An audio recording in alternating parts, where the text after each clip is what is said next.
to their block, and there was 6 of us. We was gonna murder everybody on the corner. I didn't know one of my friends was on the corner, and we fired on the corner. Getting me to go through a situation, and guess what? It's gonna be in the song. He's gonna make a song about the same day. So I know that's why I feel it so much. I know it. Reckless anthem. When he said I killed the nigga, and I did that, I seen him do it. Took 13 shots, nigga. I don't know what it's for, you know why? Cause I kidnapped nigga. Rob. It's just common sense. If you're a rapper, you probably shouldn't be openly talking about illegal activities in your songs or interviews. I mean, if you're still actively involved in street business, you'd have to be pretty reckless to put that on blast, especially when being a rapper means you've got more eyes on you than ever, right? Well, while this might seem like basic logic to most, there's a certain part of hip-hop where keeping it real goes horribly wrong. So wrong that it turns some of these artists into the dumbest criminals in hip-hop history. And if there's one person who stands out as the king of self-snitching, it's none other than Abdul West, better known as AR-Ab. Yo, y'all already know what it is, man. This King Ab, King Kong, Top Goon, you hear me?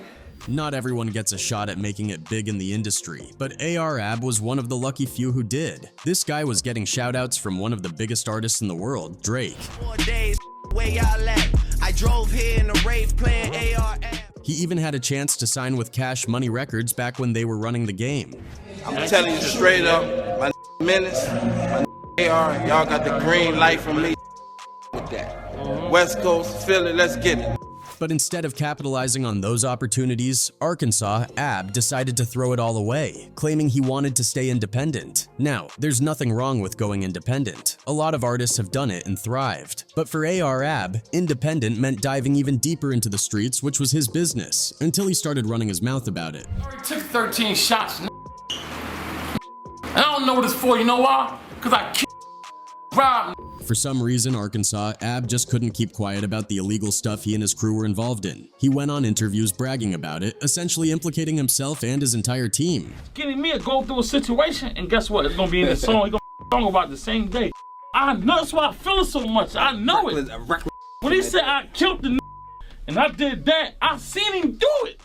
And to absolutely no one's surprise, that eventually landed him behind bars, possibly for the rest of his life. There's a lot to break down here, so let's get into it. Abdul West didn't grow up in a broken home or struggle like a lot of other street dudes. He was raised in a solid 2-parent household where they ate together, prayed together 5 times a day, and made sure his homework was always done.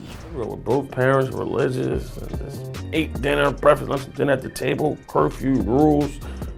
Because of this, Abdul was actually a great student. He graduated high school at just 16, already trained in plumbing. On paper, he was on the right track. But despite having a good home life, the streets of North Philly had a pull on him that he just couldn't ignore. No matter how well he was doing, he wanted to be part of that life. All my friends do what they want to do. I wanted to do that, man. Like, I gotta come here and pray. I gotta go to bed this time. My friends doing anything they want to, man. So by the time I turned 15, 16, I said, I'm leaving. When his homie Cassidy blew up in the rap game, Abdul stepped in as his street enforcer. Now, Cassidy wasn't just some random dude who got lucky in music. He grew up rough and used rap as his way out. Back in the early 2000s, he was battling all over the East Coast until he caught the attention of Swizz Beatz. Swizz saw his potential and signed him to a 3-album deal in 2002. Right away, Cassidy was a success. His hits like Hotel and Get No Better had him performing at award shows, and by 2004, his debut album went gold. But while Cassidy was making moves in the industry, he was still knee-deep in the streets. And in a place like North Philly, a rapper couldn't move around without protection. That's where Abdul, his brother Lick Moss, and their other close friend Pretty Flock came in. Cassidy started being my friend because these guys up here was basically trying to extort him. He was scared of him. He said, I don't got guys like you around. Come around me. Together, they ran Philly. They had the money, the clout, and of course all the girls. But that kind of attention also brings envy, and there were plenty of people waiting for a chance to test them. That moment came on April 15th, 2005, which was supposed to be a huge day for Cassidy. He was dropping his highly anticipated single I'm a Hustler. He was in great spirits until he got a call from Abdul. Abdul told him that Pretty Flock had just gotten jumped by some guys they grew up with. Apparently, these dudes caught Flock running errands and decided to put hands on him for no real reason. After the fight, Flock called Abdul Abdul and told him to pull up immediately. Abdul wasted no time. He hopped in his car, called Cassidy to give him a heads up, and told him to be ready to bail him out of jail if things went left. Abdul picked up Flock and they hit the streets looking for the guys who did it. It didn't take long. Abdul caught one of them outside a Rite Aid and handled him like he was in a UFC fight. But the guys who started all this quickly realized they had made a mistake. Did they really want beef with Abdul West? Probably not. So one of them, a man named Desmond Hawkins, called Abdul that evening to try and squash the situation. He apologized for what happened and asked if they could make peace. Abdul told him to pull up to Cassidy's house at 9 p.m. so they could talk it out. Sounds mature, right? Like Abdul was being the bigger person.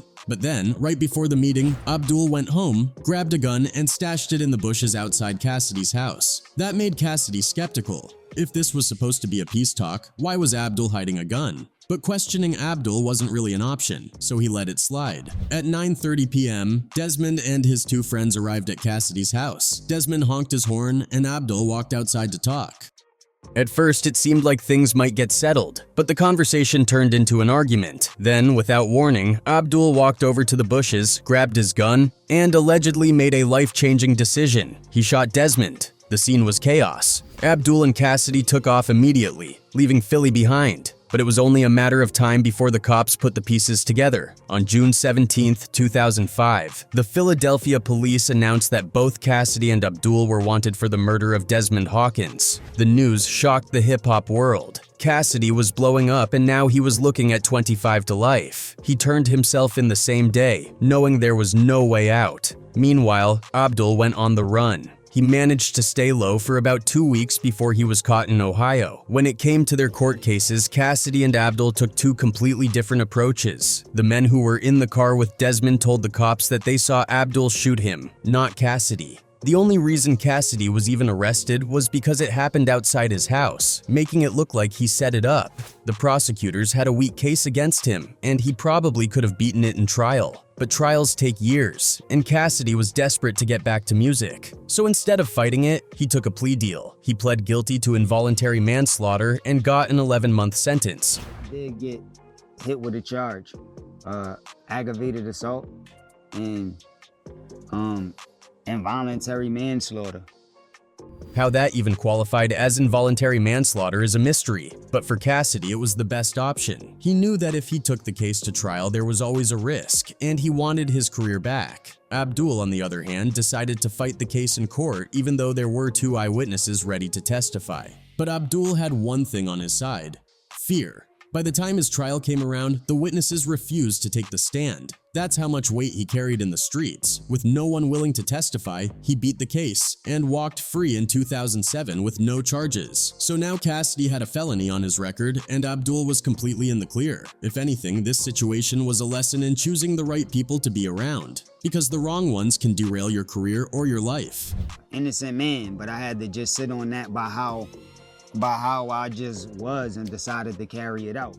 When Cassidy got out in 2006, his buzz wasn't what it used to be. He still had fans, but he had one album left under Swizz Beatz, and he needed it to hit. He dropped it in 2007, but it didn't perform as well as expected.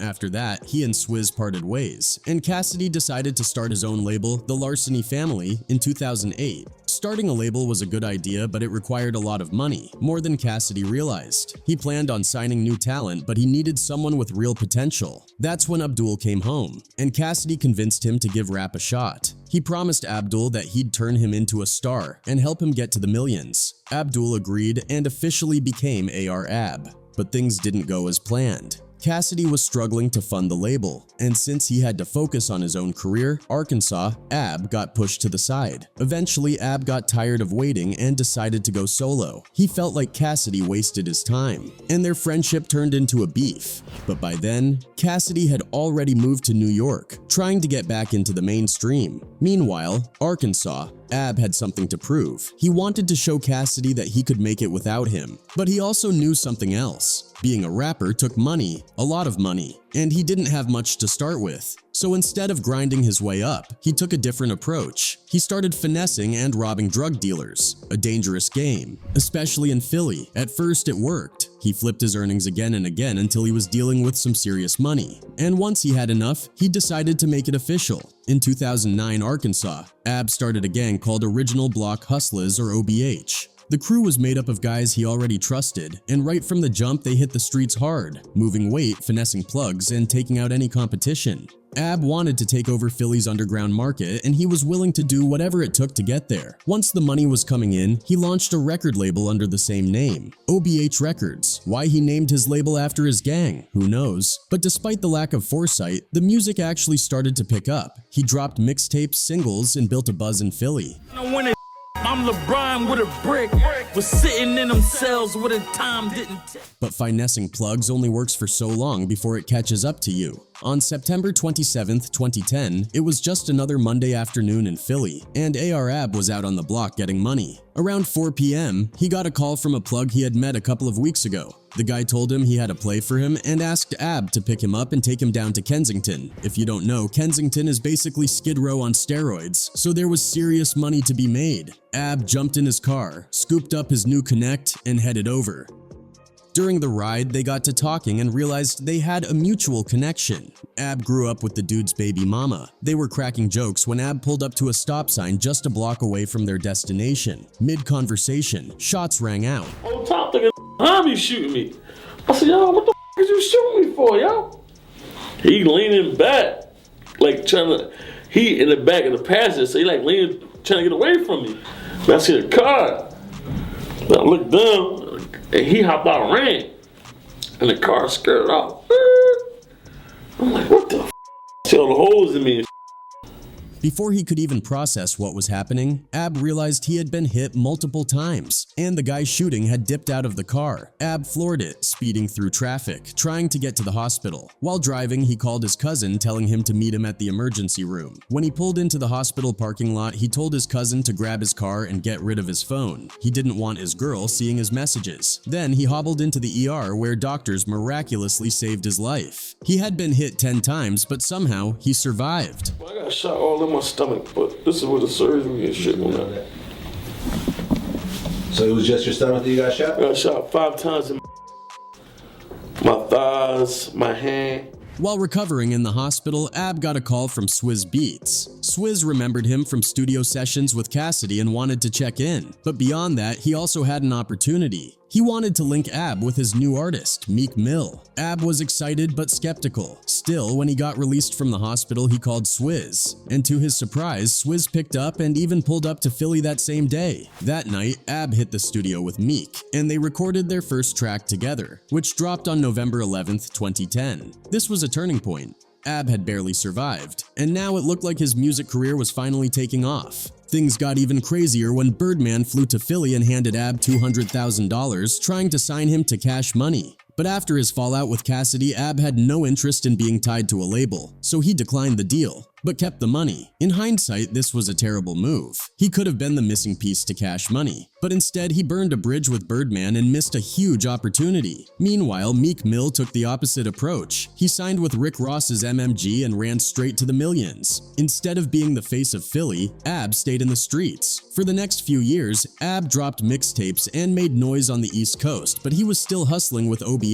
Then, in 2012, everything came crashing down. In the same month, he lost his mother and grandmother and got arrested after unknowingly selling to an undercover cop. When police raided his house, they found all kinds of illegal substances. This landed him a 3-year prison sentence in April 2013. Even though Ab always kept his cool, this situation had him panicking. He saw how a prison bid derailed Cassidy's career, and he didn't want that for himself. So, to shave off some time, he made a deal. He agreed to do community service and speak at schools in exchange for a year off his sentence. I just left from talking to a middle school and elementary school. I cleaned a couple playgrounds up and all that. We're just doing everything we can, man, help the community out, man. With that, he only had to serve a year and a half. Plus, he had a stash of unreleased music waiting for him. Some of those tracks, like Riviera Riding and All I Got Is Me, became East Coast hits. So when he finally came home in October 2014, his fan base was bigger than ever. Then came 2015, and things took an unexpected turn. That summer, Meek Mill dissed Drake on Twitter, accusing him of not writing his own verse on Rico. also. Drake fired back a week later with Back to Back, and in the track, he name-dropped AR-Ab. 4 days, where y'all at? I drove here in a rave playing AR. Suddenly, Ab had a massive spotlight on him, and people started looking him up. But it also put him in a weird position. He had just been shouted out by one of the biggest rappers in the world, but he was also supposed to be loyal to Meek. A week later, Ab went on Vlad TV and said Drake went harder in the beef and that he was disappointed in Meek's response. Meek wasn't having it. The next night at his show, he yelled, "FR Ab." This is an amazing Shouting and moment. leaving me out, excluding me, I'll tell you my what, though, favorite we've human been being on talking the about earth. Alexa Chung has been dying to meet. Of course, Ab felt disrespected, so he dropped his own back-to-back diss, calling out Meek. Meek let it go, but Ab ran with the moment, constantly bringing it up in interviews. He got addicted to the attention and started talking way too much. He bragged about everything, his crimes, his crew, and even where people could find them. It was like he couldn't help himself. While Ab and OBH kept running the streets, his loose lips would come back to haunt him. Fast forward, and Ab gave one of his associates, Dontez Stewart, aka Taz, a hit job. Ab wanted a guy named Robert Johnson gone, claiming he was playing both sides. Taz wasn't fully convinced, so Ab sweetened the deal, promising to take care of him if he handled it. That was all Taz needed to hear. He and another OBH member took care of the job, killing Johnson. But after doing it, Taz didn't get the reward he expected. Then, things got worse for Taz. He got pulled over for speeding, and police found the murder weapon in his car. Once locked up, he realized Ab had no intention of helping him out. Ab figured the case was a lost cause and refused to pay for Taz's lawyer. That was a huge mistake. Feeling betrayed, Taz decided to get revenge the only way he could, by talking.